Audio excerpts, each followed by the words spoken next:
I've been meaning to do a video on the Berserker for a very, very long time. That honestly, this video comes off more like a passion project than just another video on my channel. I might have already told this story a handful of times, but for those who aren't aware, the Berserker is the first ever extreme metal band I discovered on my own back in high school. And how I came across them was, I was really curious to know back then, what were the best metal bands that wear masks? And searching that up, I came across a bunch of different lists that contained all the big names that you probably already know, like Slipknot, Mushroomhead, and Gwar. A lot of those names were popping up. But I remember I came across one list that had the Berserker in it. And what really caught my eye about them wasn't just because it was a new name to me, but their overall look, their mask, and how they were just presenting themselves in the band photo just looked way more threatening and menacing compared to everyone else, that in that moment I just had to know what they sounded like. Immediately I searched them up on YouTube to see if there were any music videos, and I came across the first result, that being the music video they had for this track, Forever, on their debut album, and this is what I heard and saw.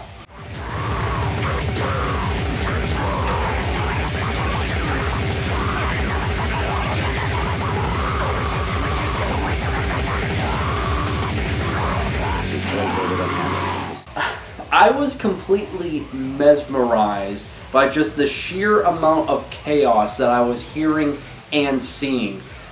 Witnessing these individuals with these mutated masks screaming their head off, playing these just like ripping fast guitar riffs, and the drumming that was just so obliterating, as I think that was one of the first times I ever heard a blast beat.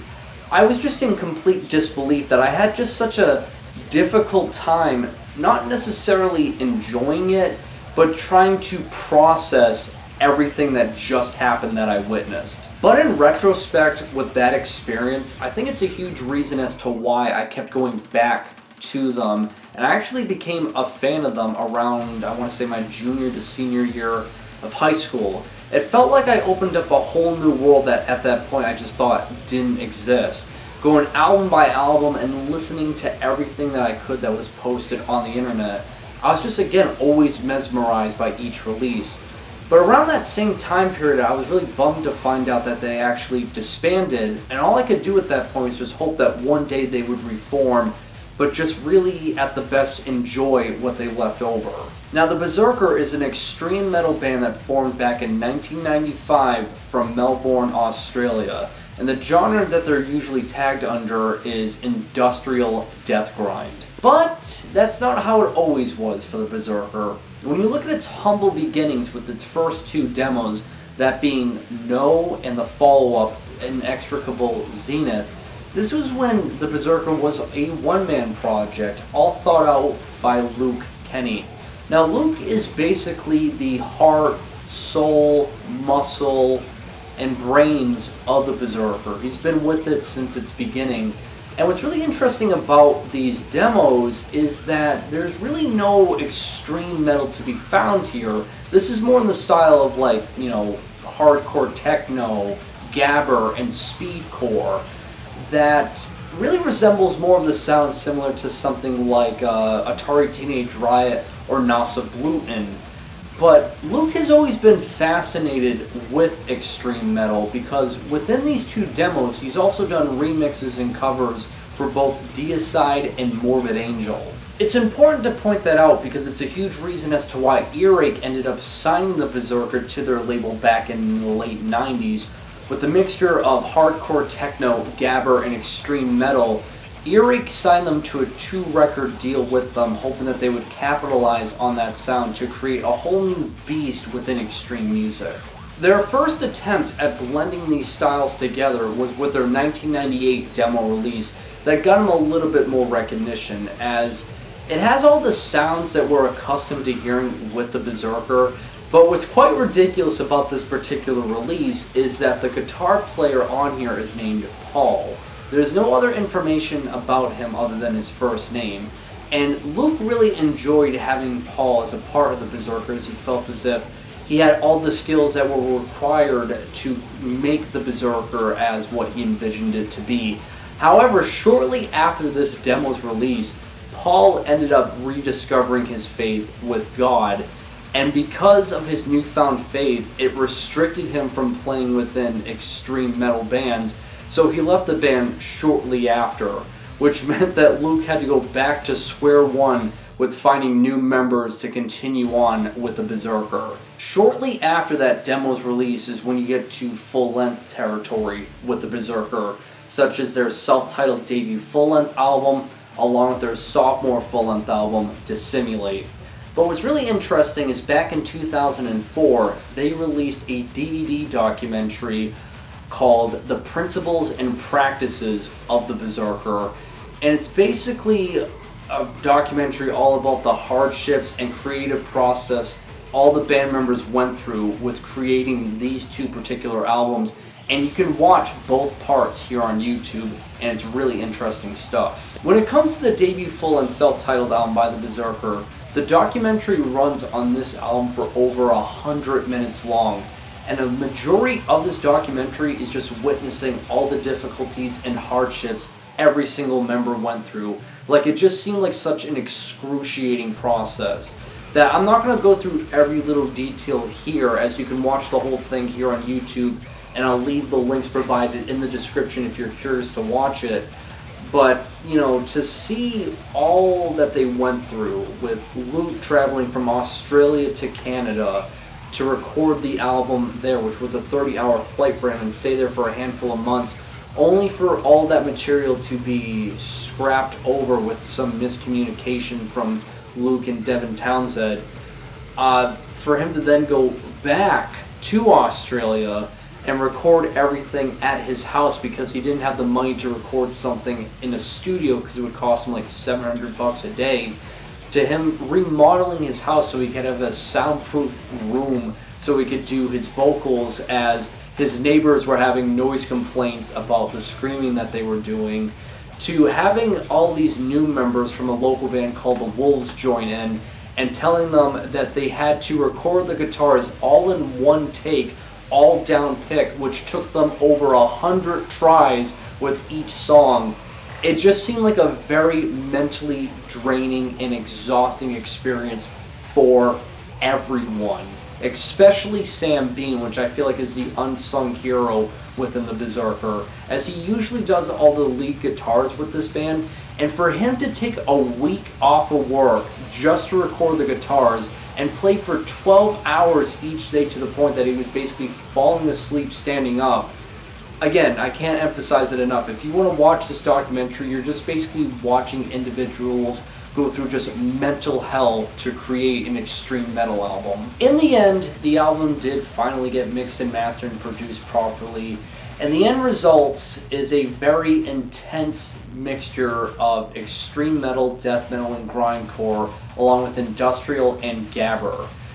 And it's very unorthodox, to say the least, compared to most extreme metal bands, because one thing that the Berserker really made their own as like a trademark sound is the percussions. Yes, they've always been dense, and they make up a majority of the sound you will hear from any Berserker song you search up, but what makes it unique, for them at least, is that it showcases a lot more influence with hardcore techno and gabber music. Like, yes, the Berserker is always going to be labeled an extreme metal band, but that influence that started this project to begin with back in the mid-90s has really never left that band's sound, and it's kind of been embedded within the band's DNA as a whole. And if you really want the best example of all of these genres mixed together in the best way possible within this album, I would strongly recommend checking out the song Massacre, because this is truly the peak of just intensity you're going to get on this album. Also, an interesting fact about this release is the intro track on here, Reality, which is only 70 seconds long and has a music video attached with it, was banned by the ITC, which is the International Television Commission, along with MTV banned it as well, because of the excessive strobe lights and the fact that the band's appearance was too frightening to show on television, which I just find absolutely funny. 2 years after the release of their debut full-length album and a much-needed break, they released their sophomore full-length album, Dissimulate. And again, there is a documentary as to how this album was created. And what's really interesting about this particular documentary is that it's only a little bit above 20 minutes long in length. And what you're going to notice between the two documentaries is that everyone seems a bit more positive now. They're not as stressed out, they're more laid back, and everything just seems easier for them. And it probably has to do with the fact that after all the stress and learning that they went through with creating the first album, they kind of know what they're going into with the second album, and I think the end result for everyone, even the album itself, turned out better. What makes Dissimulate such a standout release within the Berserker discography, and kind of like the fan favorite, is that this is the only album they've ever done that actually has a real drummer performing everything, that being Gary Thomas. What makes this so eye-opening is not just because it's their only album with a real drummer or that it's played really fast, but see, the thing with the Berserker is their status quo is to be the most extreme metal band on planet Earth, which I know is nothing new to hear because it seems like every band that plays in this style of music strives for that title, but this Berserker kind of makes it like their norm. It's almost like that's normal for them. They're not really trying to prove anything out to anyone out there other than themselves, that this is just the normal thing for them. And because of that, when you listen to the Berserker and just hear how everything is played so blistering fast, it's really hard to believe that any human being out there could do this and maintain the speed. But Gary Thomas did, and goddamn, this dude was a legit machine. Because there's a video here on YouTube that was, I think, uploaded, like back in 2006 or something, that it shows really raw footage, and I can't emphasize that enough that it's raw because of how old it is, of him doing like this practice rehearsal session before a show, dressed in, you know, the long sleeves, the mask, and the gloves and everything, and seeing him perform like a part of a Berserker song at the speeds that he did is just fucking mesmerizing and really cool.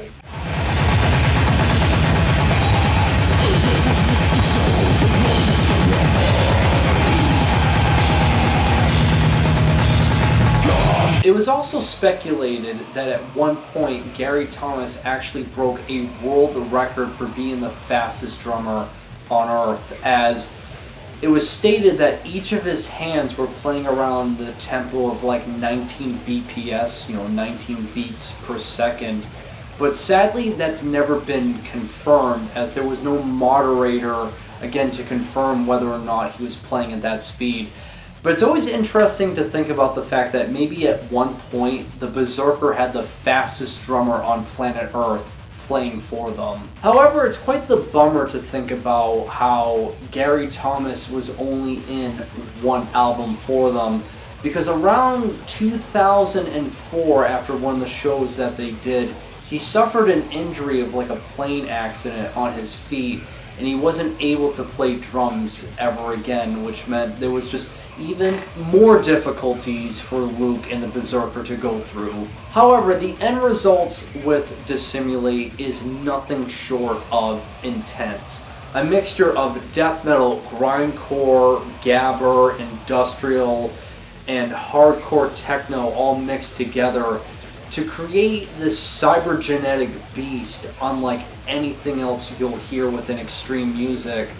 I don't know, to me it's just quite the experience. If like you're going for like the sense of like brutal cyber grind, this is it. And it is just such a blast to listen to. It's really something that stands head and shoulders above really any other grindcore release, because there's just so much happening to the point that, yeah, it can be quite overwhelming.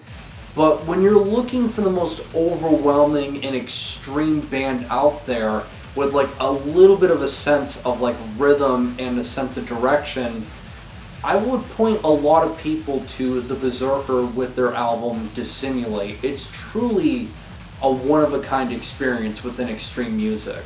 From here, we have reached their third full-length album, World of Lies, which is quite the change-up for them.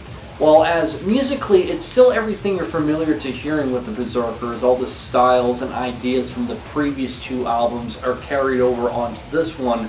The big change-up, however, is in terms of appearance. Their stage attire and their masks, they've completely abandoned.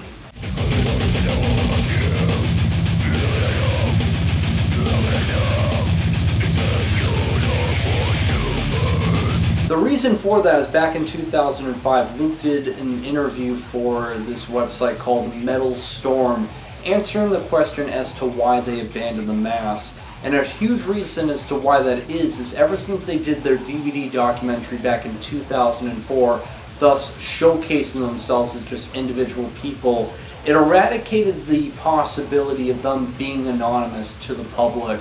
So they figured right after that DVD documentary, the best thing to do after that would just get rid of the mask entirely. They also thought that it slowed down their stage performance with all the getup that they would wear. And I get it as to why they always want to push themselves, play faster, and give off a better live experience, as again, their status quo is always trying to be the most extreme and always tried to push the boundaries within extreme metal. But to be honest, I kind of wish they kept the mask getup when they did live performances, because yeah, I know it's nothing new within extreme metal or just music itself to have, like, you know, a certain type of stage attire and a costume for a band to wear during a live performance. That's nothing new, but it always adds to the experience. I feel like it makes them quite their own special, unique entity within the music scene. And honestly, if they ever do live performances again, I would totally be up for them going back to wearing all their masks and stage getup, but I doubt that'll ever happen. As for the music within World of Lies, to be totally honest, from my own personal opinion, I gotta say this is probably my least favorite of theirs, because it just feels directionless. Just tempos go up and down, fast and slow without warning, and there's no real sense of like what they're trying to do here. Like, yeah, it's an intense album that blends all the genres that they've kept up with the beginnings of the Berserker when it became a band, but there's no real standout features. I can't emphasize that enough. It just kind of feels like middle of the road to me. And because of that, I find myself playing this probably the least amount of the 5 full-length albums that they've done. Fast forward 2 more years to their 4th full-length album, Animosity, released back in 2007. This would also be their last album that they would release under Earache Records. Now, to be honest, this is my second favorite album of theirs, mainly because they put a lot more attention to detail on the grindcore aspect. Especially within the guitar riffs, they're not as melodic and have more of like that buzzsaw sounding effect to it. So think of something like early Carcass Worship is kind of what they're going for here on the guitar riffs. But again, you have all that other instrumentation and styles of music that they lace over it. So it's not just like one-dimensional Carcass Worship. And also too, the vocals utilized here are just more thrashy. They're pronounce everything way more rapid, which gives off like this spiraling out of control type of sound, especially on the song Eye for an Eye. That song fucking rips. And the percussions, for the most part, as dense as they are, feel a bit more laid back to make the grindcore aspect about this feel a bit more evened out, I would say. Just overall, if you're a fan of like the pure grindcore sound, at least give this album a chance. The only other thing about this certain time period, it's not on this album, but it was released around this time period, was, yeah.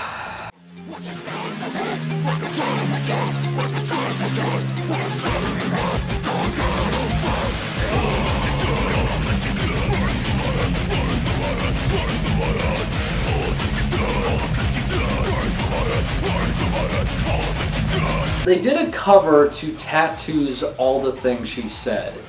The Berserker, self-proclaimed as like one of the most extreme metal bands possible, doing a cover to this Russian international pop song hit. Like, I don't know, like, what was going through their heads. Maybe they were, like, trolling their fans. They just wanted to do, like, a massive joke.